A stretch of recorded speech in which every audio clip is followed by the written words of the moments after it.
ముఖ్యమంత్రి అసెంబ్లీలో ప్రకటించిన దానికి వ్యతిరేకమే కదా. మరి వ్యతిరేకంగా రోడ్డు మీద మేము వర్గీకరణ అడ్డుతో మాట్లాడుతున్నాంటే ఇది అధిష్టానాన్ని రాహుల్ గాంధీని ధిక్కరించినట్టే, ఇది మేనిఫెస్టో ధిక్కరించినట్టే, ఇది మల్లికార్జున గారిని ధిక్కరించినట్టే. మరి ఎందుకు మౌనంగా ఉన్నారు? కాబట్టి కాంగ్రెస్ అధిష్టాన వర్గం నుంచి మొదలుకుంటే ముఖ్యమంత్రి వరకు మౌనం వీడి వాళ్ళ పట్ల చర్యలు తీసుకుంటారా, ఇట్లనే అడ్డు తగలడాన్ని ఇంకా మీరు మౌనంగా చూస్తూ ఊరుకుంటారా? దళితుల మధ్యలో మరింత విఘాతం పెరగడానికి మీరు వాళ్ళకు అనుకూలంగా ఉంటారా అనే విషయం తేల్చుకోవాల్సిన అవసరం వాళ్ళకు ఉన్నదనేసి కూడా మీ దృష్టి తీసుకొస్తున్నాను నేను. ఇకపోతే ఇంకొక విషయం, ప్రెస్ మీట్లో ప్రైవేట్ రంగంలో రిజర్వేషన్ గురించి మాట్లాడాను. ప్రైవేట్ రంగంలో రిజర్వేషన్ గురించి మాట్లాడాను. మేము ప్రైవేట్ రంగంలో రిజర్వేషన్ కావాలని ఇప్పుడు గౌరవ కేఆర్ నారాయణ గారు రాష్ట్రపతిగా ఉన్న కాలంలోనే ప్రైవేట్ రంగంలో రిజర్వేషన్లు అమలు జరగాలని చెప్పి రాష్ట్రపతిగా స్వాతంత్ర దినోత్సవ వేడుకల్లో పిలుపునిచ్చేశాడు. మేము ఆనాడే అందుకున్నాం. వాస్తవానికి వర్గీకరణ అడ్డు తగలకపోతే ప్రైవేట్ రంగంలో రిజర్వేషన్ల అంశం దేశవ్యాప్తంగా ప్రధాన ఎజెండాగా మార్చేవాళ్ళు. వర్గీకరణ అడ్డు తగలకపోతే ప్రైవేట్ రంగంలో రిజర్వేషన్ అంశాన్ని దేశవ్యాప్తంగా ప్రధాన ఎజెండాగా మలిచేవాళ్ళం కదా. ఇప్పుడు మరి ప్రైవేట్ రంగంలో రిజర్వేషన్లకు వ్యతిరేకం ఎవరు? అగ్రకులాల పారిశ్రామికవేత్తలు అనుకూలంగా ఉండరు. అగ్రకులాల్లో పారిశ్రామికవేత్తలు అనుకూలంగా ఉండరు. కానీ దళితుల్లో ఎదిగిన పారిశ్రామికవేత్తలు ఉన్నారు కదా అగ్రకులాలకు ధీటుగా. ఎగ్జాంపుల్ మా వెంకటస్వామి కుటుంబమే కదా, మరి అగ్రకులాలు 195% ప్రైవేట్ రంగం అంతా వాళ్ళ చేతులు ఉన్నది, 199% ప్రైవేట్ రంగం వాళ్ళ చేతులు ఉన్నది. 1% దళిత వర్గాల చేతులు ఉంటుంది, మీ చేతిలో ఉన్నది. మీ చేతిలో ఉండబడే ప్రైవేట్ రంగ సంస్థల్లో మీరు మాదిగలకు దళితులకు రిజర్వేషన్ అమలు చేయవచ్చు కదా, ప్రత్యేక రిజర్వేషన్లు మీరు ఇవ్వచ్చు కదా, దగ్గర తీసుకోవచ్చు కదా, మీ చేతులు ఉన్నది కదా. ప్రైవేట్ రంగం అంతా 99% అగ్రకులాల పారిశ్రామిక చేతులు ఉంటే 1% మీ చేతులు ఉన్నది కదా. మీ చేతులు ఉన్నదాన్ని మీరు అమలు చేయకపోతే అగ్రకులాలు ఎట్లా అమలు చేస్తారు?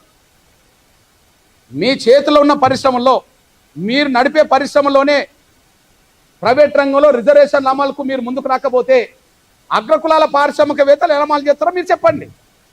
మేమైతే ప్రైవేట్ రంగంలో రిజర్వేషన్లకు అనుకూలం. మీకంటే ముందు 2022, 23, 2023లోనే మేము మాట్లాడినాం. కానీ మీరు అడ్డు తగలడం వల్ల ఆ అంశం ఎజెండాగా మార్చలేకపోయాం. మీరు అడ్డు తగలకపోతే అంశం ఎప్పుడూ ఎజెండాగా మారేది.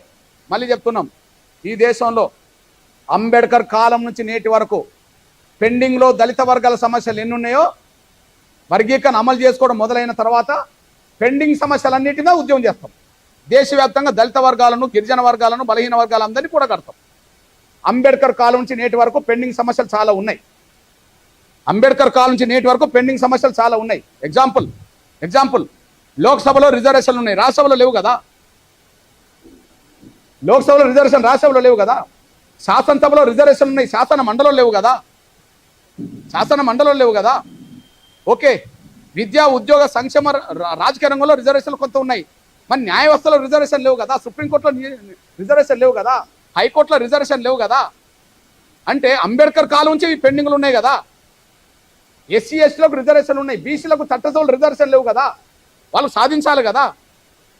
అంటే అంబేద్కర్ కాలం నుంచి ఏ సమస్యలు అయితే పెండింగ్లు ఉన్నాయో, భూమి సమస్య పెండింగ్ ఉన్నది. భూమి జాతీయమే చేయాలని అంబేద్కర్ కోరుకున్నాడు. ఇప్పుడు భూమి మొత్తం 190% ఉన్నత వర్గాల చేతుల్లోనే ఉన్నది. అది దళితులకు, గిరిజనులకు సమాన పంపిణీ జరిగే రోజు రావాలి. అప్పుడే ఆర్థిక సమానత్వం రావడానికి దారితీస్తుంది.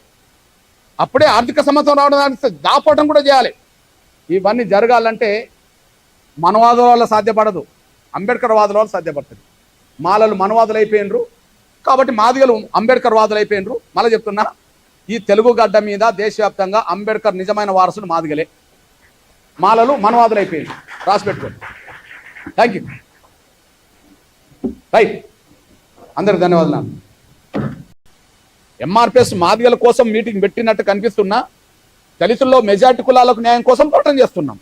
అంటే అంబేద్కర్ వారసత్వాన్ని, అంబేద్కర్ పోరాట స్ఫూర్తిని ముందుకు నడిపించేది. డాక్టర్ బాబాసాహెబ్ అంబేద్కర్ ఒక మాట అన్నాడు, నేను తీసుకొచ్చిన ఈ రథాన్ని ఎవరైనా ముందుకు నడపండి, ముందుకు తీసుకెళ్ళండి. నేను ఇక్కడ రథాన్ని తీసుకొచ్చి ఇక్కడ పెట్టాను, దాన్ని ముందుకు నడిపించండి, కానీ వెనుకకు లాగద్దు అని అంటాడు. ఇక్కడ అంబేద్కర్ వారసత్వాన్ని ముందుకు నడిపించేది అంబేద్కర్ న్యాయ